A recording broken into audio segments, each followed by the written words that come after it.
Picture a Monday. Your alarm is set for 7, but you are already awake. Your mind is running the whole day before your feet ever touch the floor. By mid-morning, you are in the first of 5 meetings, stacked back to back, barely a breath between them.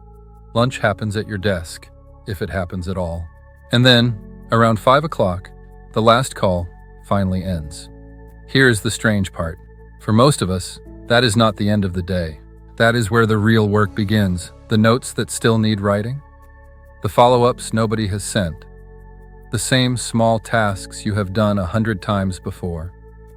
None of it requires your gifts. None of it needs your judgment or your years of experience. It simply needs to get done. It is the tax you pay to get to the work you are actually called to do.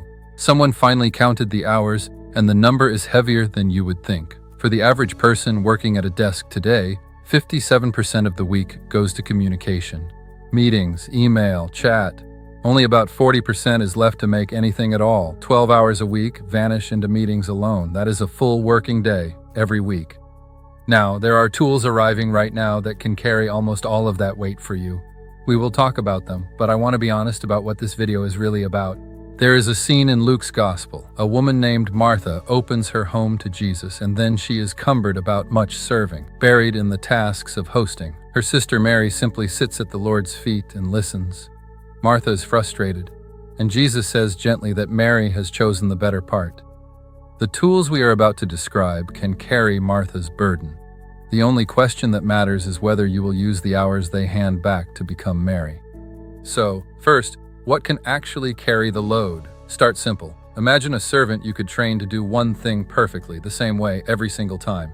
You connect a daily meeting. When it ends, the servant reads what was said and drops each task onto your list. No thinking required, just a straight line, step after step.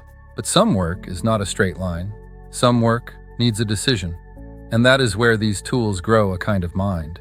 Think of it the way you would think of a person. A brain, to decide what to do. A memory, so it does not repeat itself. And hands, the ability to actually send the message or book the meeting. It starts to behave like an assistant. So picture handing 3 burdens to that assistant. The first, every meeting you sit through, it listens, it drafts the tasks, and then it waits for your yes. The second, it can find the handful of people you actually need to reach. And the third, it can keep your voice present in the world, writing, posting, while you are asleep. Notice what the wise version of this always keeps. A human being in the middle. The machine prepares the work, and then it asks, approve or reject. You stay on the throne of the decision. That single habit, the pause and the yes, is the difference between a tool that serves you and a tool that quietly runs you. Now here is the promise the world attaches to all of this. 10 hours back on your calendar, every single week. And that is a real gift. The instinct behind it is good. Scripture would agree with the instinct. Your time is finite. It is precious. Pouring it into work a machine could do is a kind of waste. So far, we are standing in the same garden. But watch where the world's version of the story ends. It measures those hours in output, in salary, and that is where a different gardener tends this ground. Paul writes to the Ephesians, walk carefully redeeming the time because the days are evil. Not spending time, not saving time, redeeming it, buying it back for something eternal. The reclaimed hour is not a coin to reinvest in more hustle. It is a burden lifted, so your hands are free for the things a machine can never touch. There are 2 quiet dangers here. The first, a servant left unwatched becomes a master. The tool that was meant to give you margin can become the thing you serve. Always optimizing, always squeezing, until efficiency itself sits on the throne where God belongs. If you automate your work only to fill the space with more work, you have only changed masters. The second danger is subtler. These machines can imitate wisdom without ever possessing it. They will tell you something false in a calm, reasonable voice, and mean nothing by it. Scripture's answer is old and steady. Prove all things. Hold fast that which is good. We call it discernment. The machine can echo the words of wisdom. It cannot fear the Lord.